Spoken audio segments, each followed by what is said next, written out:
উম্মত উপরে যখন সূর্যটা আনা হবে, এই রসুলের সুন্নতি টুপির কারণে ওই ব্যক্তির মাথার উপরে সূর্য আসবে, কিন্তু মাথার মগজ পড়বে না। আর যারা বেনামাজি, যারা রসুলের সুন্নতকে প্রত্যাখ্যান করে, টুপিকে ঘৃণা করে, এই সমস্ত ব্যক্তিদের মাথার মগজ টকবক টকবক করে ঘুরতে থাকে। আল্লাহ, শরীরের চামড়াগুলো খসে খসে পড়তে থাকবে। আর যারা এই গরমের তাপ সহ্য করতে পারার পরেও রসুলের সুন্নতি জুব্বা পরিধারণ করতে পারবে, পুরো অঙ্গ এই জুব্বা দিয়ে যখন ঢাকা থাকবে, তখন ওই ব্যক্তির পুরো শরীর খৈসা খৈসা পড়বে না। জাহান্নামের আগুনের তাপে খৈসা খৈসা পড়বে না। আর ওই রসুলের আদর্শের বিরোধীগুলো, তাদের শরীরের চামড়াগুলো খৈসা খৈসা জমিনে পড়তে থাকে। আমরা দুনিয়া চাই না আখিরাত চাই? হ্যাঁ, দেখেন, টাকা পয়সা, ধন সম্পদ, বাড়ি গাড়ি, স্ত্রী পুত্র, ছেলে সন্তান, কেউ আপনার আমার কবরে যাবে না। যাবে? কেউ কবরে যাবে না। আপনি যদি রাতে মারা যান, দেখেন, অনেকে যদি বৃষ্টি হয় মসজিদে যায় না, নামাজ পড়তে নামাজ আদায় করে না, এমন চিন্তা ভাবনা করে না? এত বৃষ্টি হয়েছে, এই বৃষ্টির ভিতরে নামাজ পড়তে কেমন যায়? আছে না নাই? আচ্ছা, যদি আপনি মারা যান, তাহলে ঘরের লোকের এত খাওয়াইয়া, কষ্ট করাইয়া, মাথার ঘাম রোদ পায়ে ফেলাইয়া রোদের ভিতরে কামাই করার পরে খাওয়াইলেন, আর আপনি যদি মারা যান, যদি গুপগুপে বৃষ্টিও হয়, তারপরও আপনাকে কিন্তু ঘরের ভিতরে রাখবে। রাখবে? যত বৃষ্টি হোক না কেন, যত ঝড় তুফান হোক না কেন, তারপরও আপনাকে ঘরে রাখবে না। এই বৃষ্টির ভিতরে দাফন করতে হবে, যেভাবে হোক তিরপাল টানাই হইলেও আপনাকে দাফন করবে। অথচ আল্লাহ যখন মসজিদ থেকে ডাক দেয়, সেই ডাকে আমরা সাড়া দিতে পারি না। কেমন মুসলমান? যদি নামাজ পড়তে চাই, তাহলে আমার কাজ করবে কে? আচ্ছা, তুমি যদি কাজে যাও, কাজের অবস্থা যদি কাজটা করতে না পারো, এমন অবস্থায় যদি তুমি মারা যাও, তাহলে কেমন অবস্থা হবে? এই জন্য কি করতে হবে? আগে নামাজ আদায় করতে হবে। রহমত আসে আল্লাহর পক্ষ থেকে, আর গজব আসে কার পক্ষ থেকে? আল্লাহর পক্ষ থেকে। এই যে সৌদি আরবে ঝড় তুফানে লয় হয়ে গেছে, মরুভূমির দেশ, কোটি কোটি টাকার গাড়ি পানির স্রোতে এক স্থান থেকে আরেক স্থানে নিয়ে গেছে। এই তো 2 দিন আগের ঘটনা। দুবাইতে মন্দিরে স্থাপন করতে যায়, আল্লাহ তাআলা এমন প্লাবন দিছে, প্লাবনের সুরে রাস্তাঘাট, ঘর বাড়ি সব পানির স্রোতের চাপে কোটি কোটি টাকার গাড়ি সমুদ্রের ভিতর নিয়ে ফেলাই দিচ্ছে। এই ক্ষমতা কার? আল্লাহ। এজন্য মরণের ভয় অন্তরে ঢুকতে হবে। রাসূল পাক সাল্লাল্লাহু আলাইহি ওয়াসাল্লাম এর আদর্শগুলো যথাযথভাবে বাস্তবায়ন করতেন। সাহাবীরা কেমন রাসূলকে ভালোবাসতেন? তারা সব সময় চিন্তা করছে আখিরাতের, আর আমরা চিন্তা করি দুনিয়া। আমরা চিন্তা করি কি? দুনিয়া। একজন আল্লাহর ওলি, তিনি সব সময়ের জন্য আল্লাহ তাআলার কাছ থেকে রিজিক চায়। আল্লাহ, তুমি আমাকে রিজিক দাও, তুমি যদি আমাকে রিজিক না দাও, আমি খাবো না, কোনো মানুষের হাতের খাবার খাবো না। আল্লাহ, তুমি যদি আমাকে না খাওয়াইয়ে রাখো, আমি না খাইয়ে থাকবো। কিন্তু তারপরও কোনো মানুষের কাছে গিয়ে হাত পাতো না। আল্লাহর ওলি ইবাদত করে, ইবাদত করতে করতে ক্লান্ত, প্রথম দিন খাবার দাবার আল্লাহর পক্ষ থেকে আসে না, দ্বিতীয় দিনে আসে না। আল্লাহ, তুমি যদি খাবার না দাও, তাহলে আমি খাবার খাবো না। তৃতীয় দিন হয়ে যায়, খাবার নাই। আল্লাহর বান্দা ইবাদত করতে করতে খুব ক্লান্ত হয়ে গেছে, এখন শুয়ে শুয়ে আল্লাহ তাআলার ইবাদত করতেছে, অর্থাৎ শরীর চলে না। আর আপনি আমি রোজা রাখি না রমজানে, কাজ করি, ক্লান্ত হবে, এই জন্য রোজা ভাঙ্গে ফেলাই, রোজা রাখি না। করি কি করি না? নামাজ পড়তে কষ্ট হয় কাজ করলে, এই জন্য নামাজ পড়ি না। আল্লাহর ওলি খাবার পায় না, হঠাৎ করে আল্লাহ তাআলার পক্ষ থেকে 4 জন লোক মরুভূমির দিক থেকে হাঁটতেছে। যখন হাঁটতেছে তাকাইয়ে দেখতেছে পিছন দিক থেকে বিশাল বড় ধরনের প্লাবন আসতেছে, ঝড় তুফান আসতেছে। এই আল্লাহর বান্দা 4 জন কোথায় যাবে, টেনশনে পড়ে গেল। আল্লাহর বান্দা এখন তাকাই দেখতেছে যে দূরে একটা পাহাড়ের চূড়া, উঁচু জায়গা দেখা যায়। 4 জন ব্যক্তি ওই পাহাড়ের উঁচু জায়গায় চলে গেলেন, যেখানে ঘর নাই, বাড়ি নাই। তাকাই দেখতেছে যে একজন বৃদ্ধ লোক শোয়া অবস্থায় পড়ে আছে।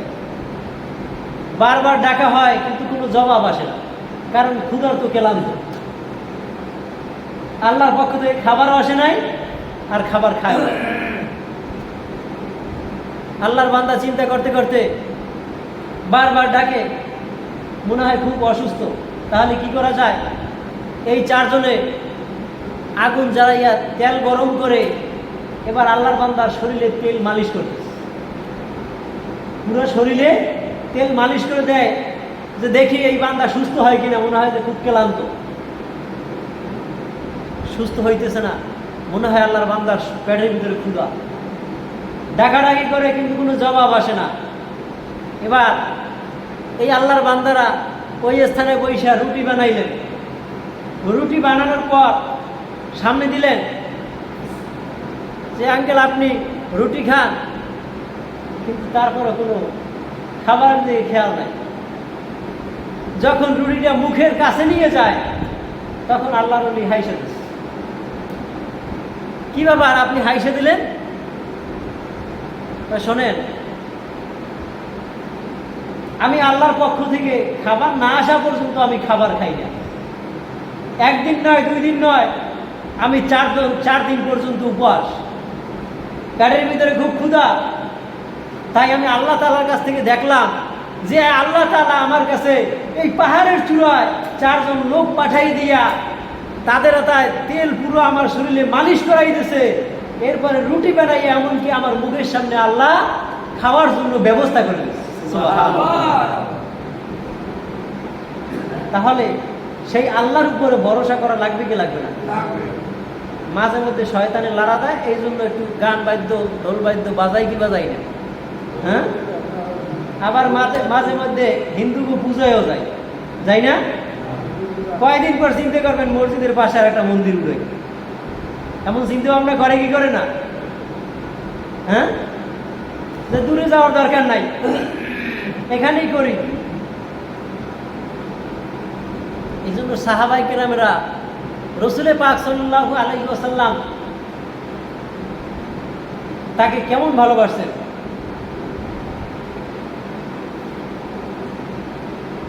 রসুলে পাক সাল্লাল্লাহু আলাইহি ওয়াসাল্লাম তার একজন সাহাবী আবু দারদা রাদিয়াল্লাহু তাআলা আনহু,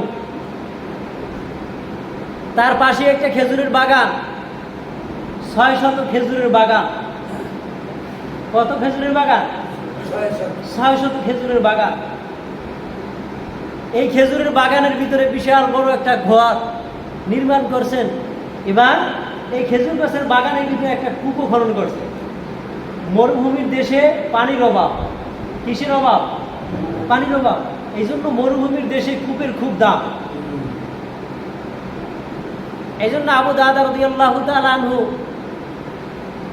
তার এই খেজুর গাছের বাগানটাকে একটা বাউন্ডারি দিবেন, এমন চিন্তা ভাবনা করার পর পুরো ওয়াল বাউন্ডারি দেওয়ার কাজ প্রায় শেষ পর্যায়ে হঠাৎ করে তাকাই দেখে যে আর এক পাশের লোক, তার একটা খেজুর গাছ তার ভিতরে পড়ে গেছে, জমিনের ভিতরে। গাছটা আর একজন আর কিন্তু পড়ে গেছে নিজের খেজুরের বাগানের ভিতরে। আল্লাহর বান্দার কাছে গেলেন যে তোমার যে খেজুরের বাগান, এখান থেকে আমার বাগানের ভিতরে আমি তো বাউন্ডারি ফিরাবো, তাহলে এই একটা গাছের জন্য আমার বাউন্ডারিটা সোজা হয় না। তাই তোমার এই খেজুর গাছটা যদি আমাকে দান করো অথবা বিক্রি করে দাও, তাহলে আমার বাউন্ডারিটা একটু সোজা হয়। আল্লাহর বান্দা চিন্তা করলেন না, আমি এই খেজুর গাছ বিক্রিও করব না, এমনকি আমি দানও করব না। তাহলে বাউন্ডারিটা করা যায়? যায় না। তাই ভাই, তোমার হাতেও ধরি পায়েও ধরি, তুমি এই গাছটা আমাকে দান করে দাও, নাইলে বিক্রি করে দাও। তাই না, এটা কখনো সম্ভব না। আবু দারদা রাদিয়াল্লাহু তাআলা আনহু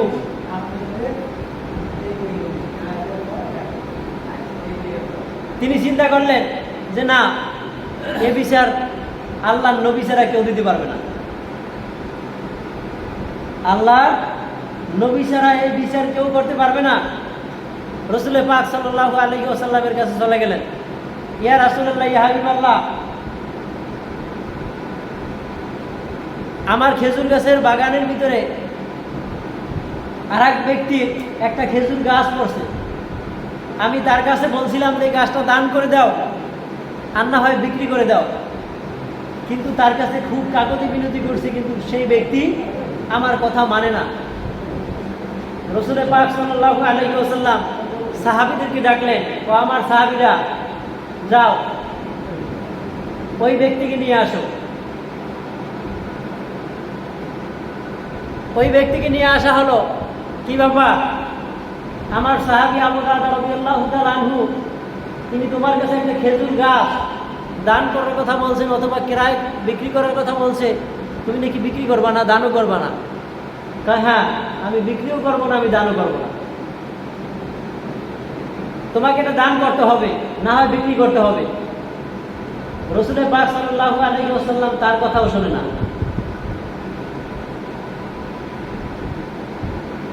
এবার রাসূল পাক সাল্লাল্লাহু আলাইহি ওয়াসাল্লাম, শোনো, তুমি যদি এই খেজুর গাছটাকে দান করে দাও, আমি বললাম আল্লাহ তাআলা তোমার জন্য জান্নাতে একটা খেজুর গাছ দান করবেন। কোথায় দান করবেন? জান্নাতে। যদি হুজুরেরা বলে, ভাই চলেন নামাজ পড়তে যান, নামাজ পড়তে চলেন, মৃত্যুর পরে কাজে লাগবে, তোমার কাম তুমি পড়ো, মরার পর আমি বুঝবো, বলে কি বলে না? কিছু আছে মরার পর বেত কাটাতে টানিয়ে নিলে অসুবিধা কি, বলে কি বলে না? দুনিয়ার কাম আগে করে, দুনিয়ার টাকা পয়সা লাগবে আগে, যেটা মৃত্যুর পরে দেখা যাবে না ওটা আমার দরকার নাই, এমন চিন্তা ভাবনা করে কি করে না? এই যে আলেমেরা বলে যে নামাজ পড়ো, নামাজ পড়লে কাজে লাগবে মৃত্যুর পর, এখন কিছু কিছু আছে কবে মরবো আর কবে কামে লাগবে এতে করবো, এমন লোক আছে না? নাই? এই আল্লাহর বান্দা বলতেছে না, আমার মৃত্যুর পরে ওই জান্নাতের গাছ দিয়ে দরকার নাই, আমার এই দুনিয়াতে বসে এই দুনিয়াতে থাকা অবস্থায় আমার গাছ লাগবে, কারণ এই গাছটা দিয়ে আমার ব্যবসা হয়, আমার দুনিয়াতে টাকা লাগবে, আমি জান্নাতের গাছ দিয়ে কি করবো? দুই দিন পানি খাবো? আমার দরকার নাই। গাছটা দিল না। তাই আল্লাহর বান্দা রাসূল পাক সাল্লাল্লাহু আলাইহি ওয়াসাল্লামের সাহাবী আবু দারদা রাদিয়াল্লাহু তাআলা আনহু রাসূল পাক সাল্লাল্লাহু আলাইহি ওয়াসাল্লামের কাছে বললেন যে, ইয়া রাসূলুল্লাহ, ইয়া হাবিবাল্লাহ, যদি এই একটা গাছ কেউ দান করে, তাহলে এর বিনিময়ে কি জান্নাতে একটা খেজুর গাছ হবে? তাই হ্যাঁ, এই একটা খেজুর গাছের বিনিময়ে জান্নাতে একটা খেজুর গাছ হবে। এবার ওই ব্যক্তিকে বললেন, শোনো, তাহলে জান্নাতে যেহেতু একটা গাছ হবে, তোমার ওই গাছটা আমার কাছে বিক্রি করে দাও। তোমার খেজুর গাছ তো একটা, কয়টা? একটা। আর আমার যে বাগান দেখছো, এই বাগানের ভিতরে 600 খেজুরের বাগান। কত খেজুরের বাগান? 600 খেজুরের বাগান। আর এই বাগানের ভিতরে ঘরও আছে, এমনকি বড় কূপও আছে, পানির কোনো অসুবিধা নাই, কারণ এই মরুভূমির এলাকায় পানির কূপের খুব দাম। এই পানির কূপের লোভে পড়ে এবার ওই আল্লাহর বান্দা চিন্তা করলেন যে, শোনো, তুমি যদি ওই খেজুর গাছটা আমার কাছে বিক্রি করে দাও, তাহলে এই একটা খেজুর গাছের বিনিময়ে, অথবা যদি একটা খেজুর আমার কাছে দান করে দাও, তাহলে এই একটা খেজুর গাছের বিনিময়ে আমার এই 600 খেজুরের বাগান সহ, বাড়ি সহ, কূপ সহ তোমার কাছে বিক্রি করে দেবো, এমনকি দান করে দেব। বিক্রিও করবো না, এই 600 খেজুরের বাগান তোমাকে দান করে দেব। এখন আল্লাহর বান্দা চিন্তা করলেন যে একটা খেজুর গাছের বিনিময়ে কত খেজুর পাইতেছি, 600 খেজুরের বাগান, আমি তো একদিনে বড় লোক, ধনী। আল্লাহর বান্দা এবার এত বড় একটা পুরস্কার পাওয়ার পর আল্লাহর বান্দা বললেন, ঠিক আছে, তোমাকে খেজুর গাছটা আমি দিয়ে দিলাম,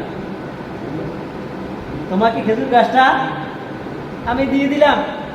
আল্লাহর বান্দা খেজুর গাছ পাইলেন একটা। আগে ছিল কয়টা খেজুর গাছের মালিক? 600।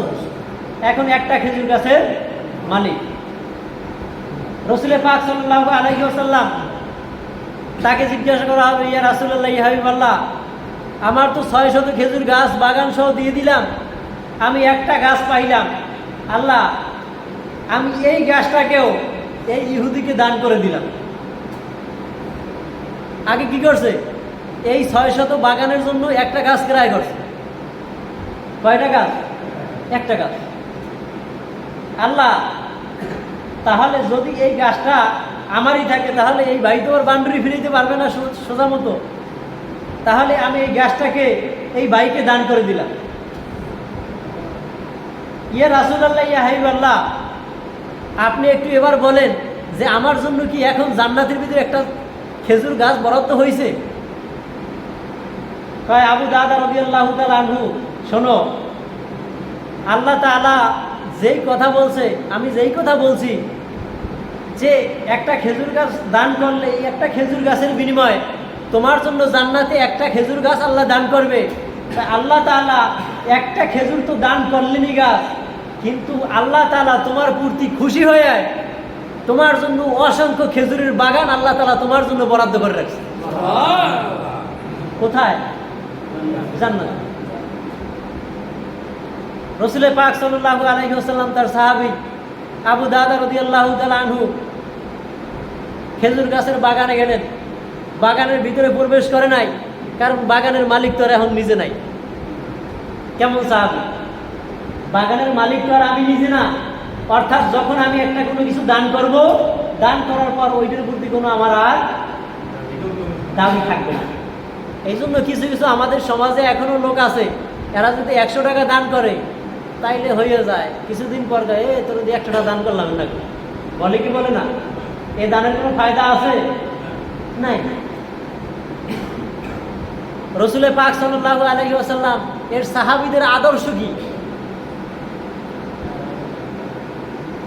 এবার আবু দাদা রাদিয়াল্লাহু তাআলা আনহু বাগানের এরিয়ার কাছে গিয়ে এবার বিবিদেরকে ডাকলেন, উম্মে আবু দাদা, ও উম্মে আবু দাদা।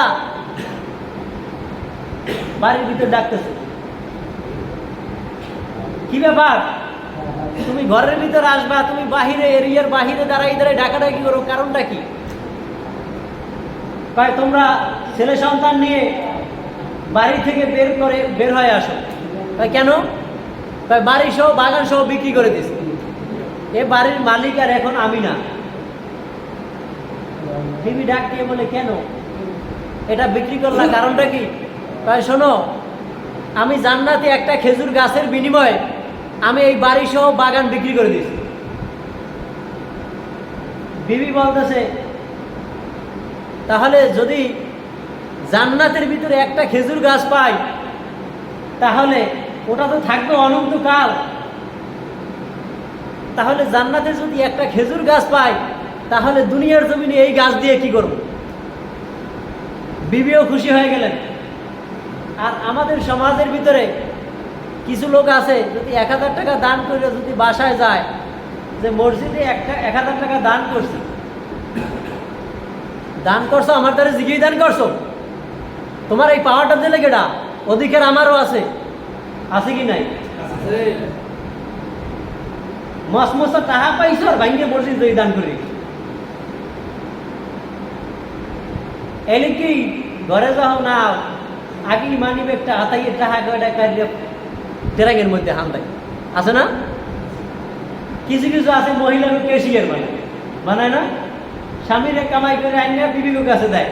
এখন স্বামী যদি একটু চায়ের দোকানে যায় চা খাইতে, তাও বিবির কাছ থেকে 10 টাকা নেওয়া লাগে, 10 টাকা দাও একটু চা খাইয়ে আসে। যদি আবার যায় পাশে এক বন্ধুর সাথে দেখা, বসো চা খাও, এখন টাকা তো আছে 10 টাকা, এক কাপ চার দাম 10 টাকা, দুইজনে চা খাইলে হইলো কত গো 20 টাকা, 10 টাকা দিয়ে আসলো, এখন 10 টাকা পায় না। পরের দিন গিয়ে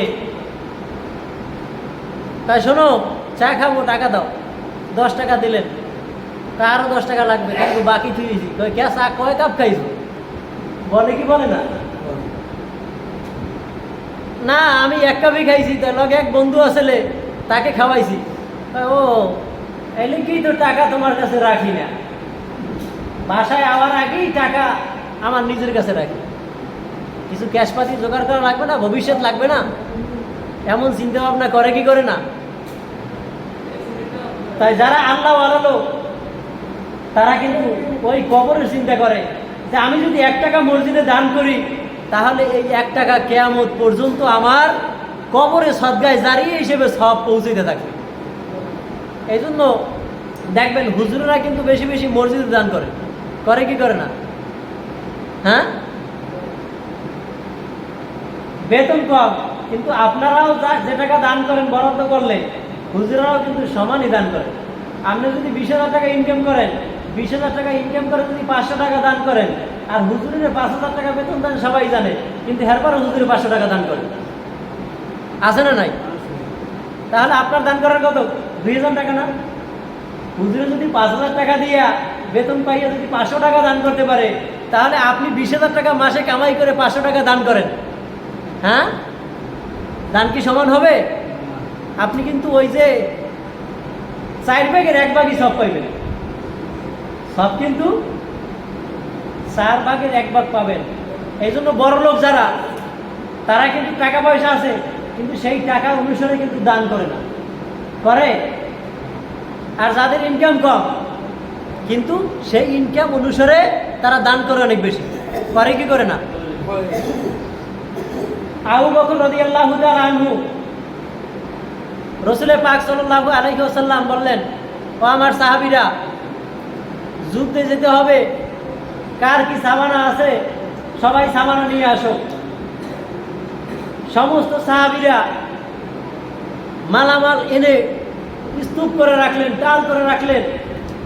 ওমর রাদিয়াল্লাহু তাআলা আনহু মাল এনে পুরো টাল দিছে, মালামালের কোনো শেষ নাই, অর্থাৎ যার যেভাবে আয় সে সেইভাবে দান করছে। আবু বকর রাদিয়াল্লাহু তাআলা আনহু, তিনি ছোট একটা পোলডা বাঁধিয়া, গামছা অনেকে দেখছেন আগের যুগে একটা পোলডা বানাইয়া, 2টা পোলডা বানাইয়া সিনের উপরে ফালাইয়া, একটা পিছনে রাখতে একটা সামনে রাখতে। আগের যুগের মানুষকে দেখেন নাই? বাজারে যাইতে 2 পোলডা 2 পাশে রাখতে। আবু বকর রাদিয়াল্লাহু তাআলা আনহু ছোট একটা পোলডা বানাইয়া সিনার ভিতরে ঝুলাইয়া এবার হাঁটতেছে আস্তে আস্তে। জিবরাইল আলাইহিস সালাতু ওয়াস সালাম আবু বকরের এই অবস্থা দেখিয়া এবার হাসতেছে যে ওমর রাদিয়াল্লাহু তাআলা আনহু দান করে টাল করে ফেলাইছে, আলী রাদিয়াল্লাহু তাআলা আনহু দান করে টাল করে ফেলাইছে, সমস্ত সাহাবীরা দান করে টাল করে ফেলাইছে, আর আবু বকর রাদিয়াল্লাহু তাআলা আনহু ছোট একটা পোলডা লইয়া যায়। তাহলে এই দানের সামনে যদি পোলডাটা রাখে মান সম্মান থাকবে? হ্যাঁ, থাকবে না। এবার জিবরাইল আলাইহিস সালাতু ওয়াস সালাম মানুষের সুরত ধরে আবু বকরকে ডাক দিয়ে বললেন, আবু বকর, সমস্ত সাহাবীরা বড় বড় টাল দিছে, আর তুমি ছোট একটা পোলডা নিয়ে যাও, তোমার বাসায়